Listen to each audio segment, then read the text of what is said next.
we determined that, in fact, the kind of the core belief of those 9 commissioners is that we ought to be trying our best to make multiple use and to experiment where we need to meet new emerging needs of an emerging community that is changing.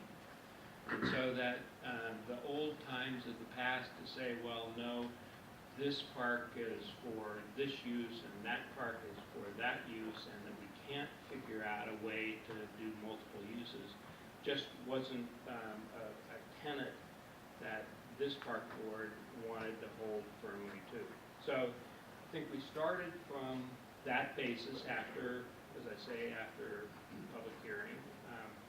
We also decided that we weren't clear on how something could go forward compatibly with the natural areas of Cheasty, so that we ought to do it as a pilot project, and that pilot project could last 3 years, and that we would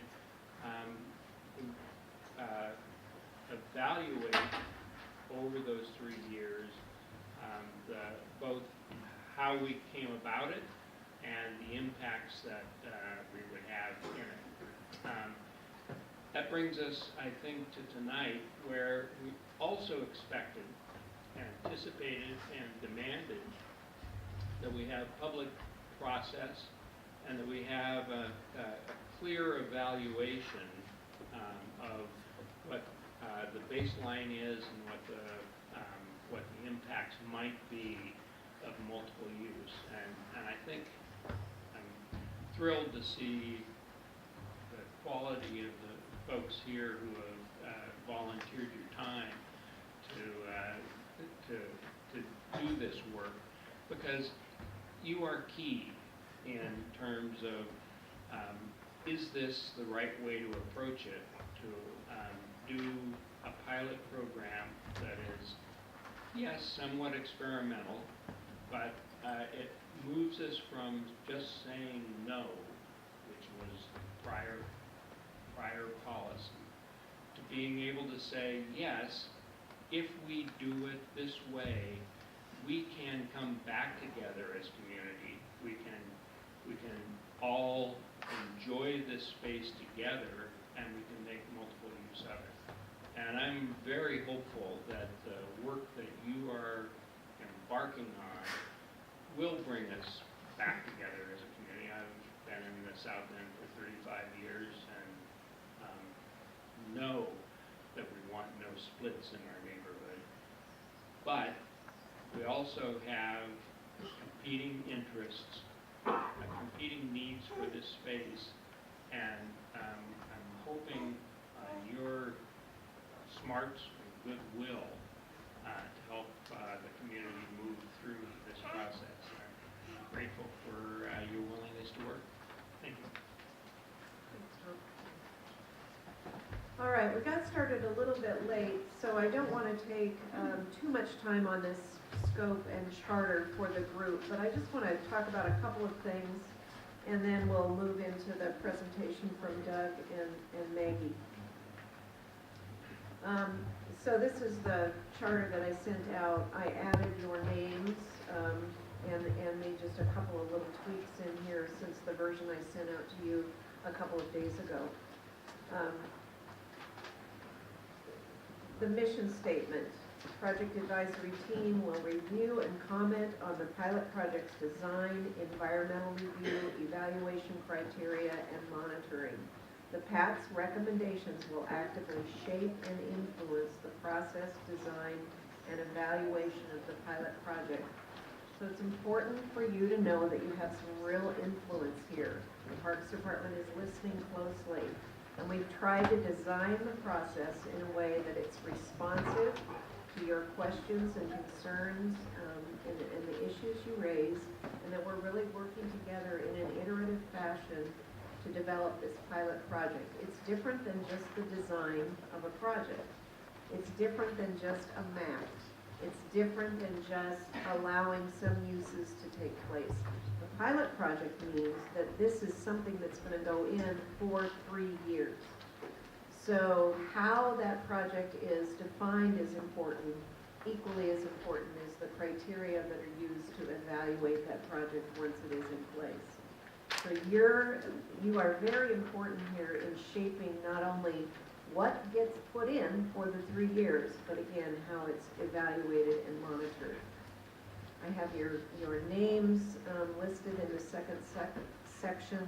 Sarah Welch has an H at the end of her name, which I should have caught and I didn't. So we'll fix that before we send this back out to you a second time. Let me talk to you a little bit about the flow of these meetings and why they're designed the way they are. We have 4 meetings that we're going to commit to. One of you said, wow, can we really get our work done in 4 meetings? And another of you said, are these meetings really going to last for a full 3 hours? So we had widely varying opinions on the work ahead and what it was going to take. And so we've just started with the 4 meetings, 3 hours being kind of a rough approximation of what it may take. If we need more, we will add more. But several of you said that you really appreciated kind of the conciseness of this process. You like knowing that you weren't going to be devoting an entire 3 years to this, that it was kind of get in, get some work done, and contribute and be able to move on. So that's why we came up with the 4 meetings. And they work together.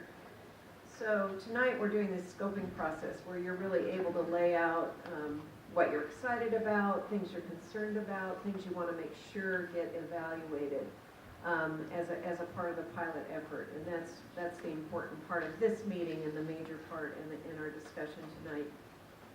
That means that then when we come back next time on October 23rd and you see a little bit more in the way of a preliminary design for the project, there's been some responsiveness to what you raised tonight. So you share your ideas tonight, and then when we come back on the 23rd in 3 weeks, the design team and Doug and his group at Parks are able to say, you raised issues X, Y, Z. Here's how we think they're being managed and handled in the design portion of the project. So again, that kind of back and forth, good discussion, iteration, not just throwing something at you and asking you to respond and then taking it away, but really working in tandem with design and developing this project together. The 3rd meeting then, we focus on environmental issues. And there will be an evaluation or an environmental process of some sort that takes place around the design and the proposed pilot project. There are a lot of issues. You've already talked to me about them. And they are things that are going to definitely need to be evaluated, not just before the project goes into place, but all during the life of the pilot project itself. So we want to make sure that we have those issues well laid out, and some preliminary work has already been done to look at the environmental aspects of the project and to develop some baseline characteristics, some things we know are really important to be able to look at and evaluate. So we'll have a good discussion about that and how those issues will be managed and handled and monitored. And then finally, that's kind of a launching point for the next phase of the pilot project. And that means that we'll be looking real carefully at the whole monitoring program, the criteria, the evaluation. This project will be monitored on a quarterly basis. So there will be a lot of eyes on what is taking place here. So getting that list together and your ideas about how that evaluation and monitoring should take place are really important. The other thing you need to know is that you are very important people, and we're happy you're here, but you're only 12 people, and there's a much bigger community out there.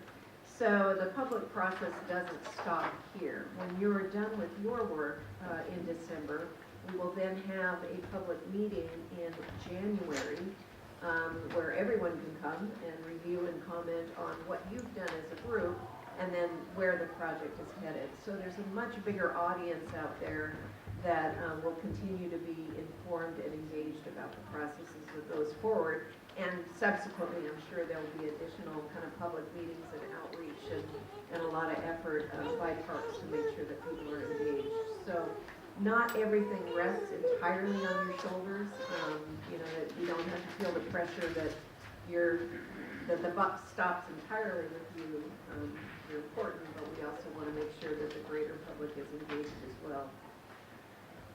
Just a few ground rules.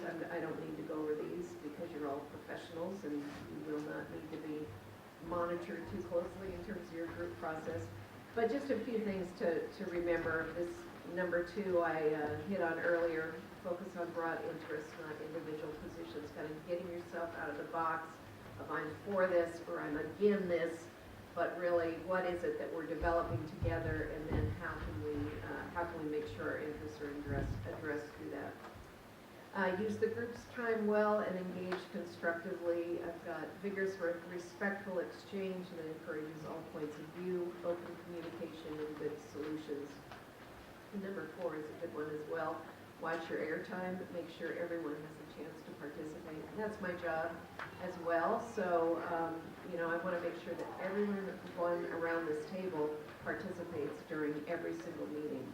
So if I do kind of hold up my hand and cut you off just because I think you've been going on for a little too long, don't take it personally. It's just wanting to make sure that everybody gets to participate. This group is not here to have 100% consensus. We, you know, when we're there and everybody is in agreement, we're going to acknowledge that and celebrate that fact, but you're not being locked into a room until you all agree 100% on every single aspect of what it is your recommendations are. And Casey and I will be doing a lot of writing and summarizing of the opinions we think we're hearing from you, giving that back to you, being able to, you know, you look at that and review and engage with us about that. But we're not looking for 100% absolute agreement on every single aspect. So, and sometimes groups I work with, we have strong majority opinions, strong minority opinions. We might be writing things up like that as well. My hope is that we can all kind of see our fingerprints on this, not only the design, but the environmental review and the full pilot project, and that there'll be enough kind of participation and agreement on that level that you feel comfortable at least letting this move forward. That's my goal as your facilitator. And that's how we'll be working together.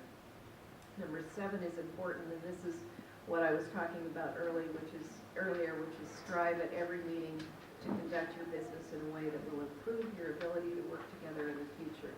And this is where several of you said you were concerned right now about this community's ability to work together, and I know you want to get back on a more positive track that way. Public attendance and comment.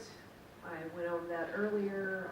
Thank you all for, there are a lot of you out there. Thank you for being quiet and letting the group do their work, and we'll look forward to public comment later on in the agenda. Team support, you've met Doug. Paula Hoff, I know couldn't be here tonight. Netta, is Netta here? Okay.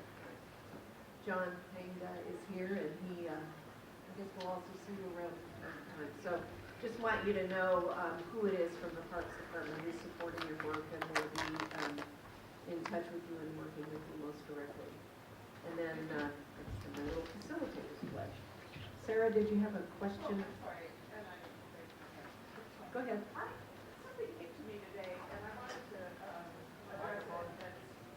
I wanted to raise it and see if we could get agreement of the group. There's been some discussion in the last 48, 24 hours on a Beacon Hill listserv with members of this PAT discussing this work. And I, for one, don't want to feel that I've got to go around to different listservs and different Facebook pages and read things that are going on. And I would like to ask my fellow members of the PAT to not conduct PAT business on a listserv or sort of outside of this room. I think it's fair, you know, we're representative groups, we'll talk to people, but to refrain as PAT members from bringing the PAT business out to that sort of social media. Okay. Thoughts on that?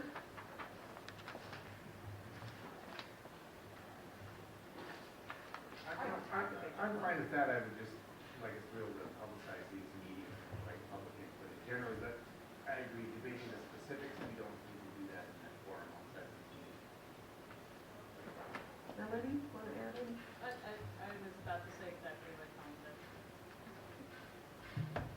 I do agree, and I think in general, it's important that this group conduct its meetings under a certain set of rules that have been established.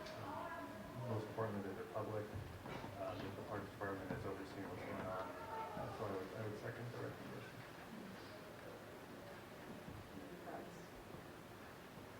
So fine to communicate, but just not kind of trying to deal with the issues that we're dealing with here as a group, through a listserv or a broader community. I'll add that in here. And when I correct your spelling of your name. Any other thoughts? I want to make sure we get plenty of time to Doug and Maggie, so.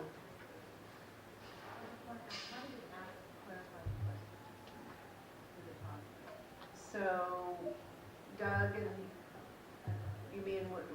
So as, you know, as things are rolling out, what's the process?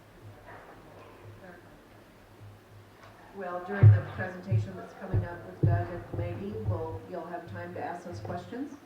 And then we'll move into, the scoping session with all of you. But yeah, there's opportunity there, back and forth.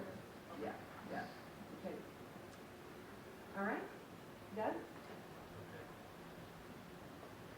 Thank you. I'm going to give a short overview, and I have a hard copy of the project facts I'm going to be passing out to the staff members.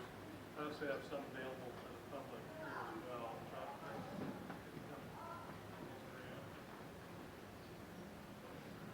This is I sent out this fact sheet, I think a couple of days ago, and since then we've made a few revisions, so Doug's gonna walk through this with you.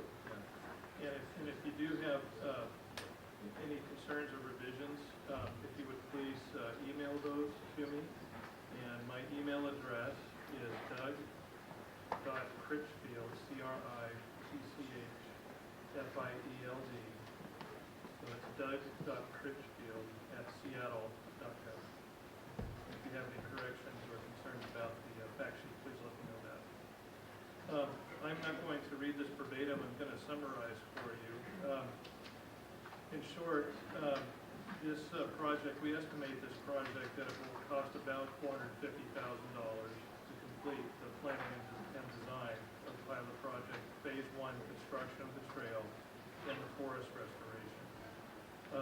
These costs, they include an extensive public involvement process and parks management costs and costs for the 3-year monitoring program associated with the pilot project. The City of Seattle is paying for the completion of the public process, with other costs being paid for by the Friends of Cheasty at Mountain View. The Department of Neighborhoods is awarded a $100,000 grant for the physical construction of the loop trail once the final design and the public process are completed. We do not have any concept level drawings to show you this evening. We do not have any preliminary design drawings, and we do not have anything that's approved or been rejected by the Parks Department. So the role of this advisory team is going to be to review, to comment on, and to actually influence the project's design. The Seattle City Council in August of 2014 deliberated on the Department of Neighborhoods grant, and in section 5 of that council resolution, it reads, and I'm going to read this verbatim. Before approving the final plan for the Cheasty Green Space Trails and Bike Park, which is proposed as a 3-year pilot project, the Department of Parks and Recreation, DPR, shall complete a full public process and technical review of the proposed design for a multi-use bike and pedestrian perimeter trail, including review of engineering, environmental, design, and community factors, and necessary revisions to the proposed design, and report to the City Council's Parks, Seattle Center, Libraries, and Gender Pay Equity Committee. The report shall include a summary of the public engagement process and a plan outlining the method and criteria for evaluation of the pilot project. We've already heard from Tom Tierney tonight about the history of the project through the Parks Board. The community meetings, we've had community meetings in the spring of 2014 at the Beacon Hill Library with the North Beacon Hill community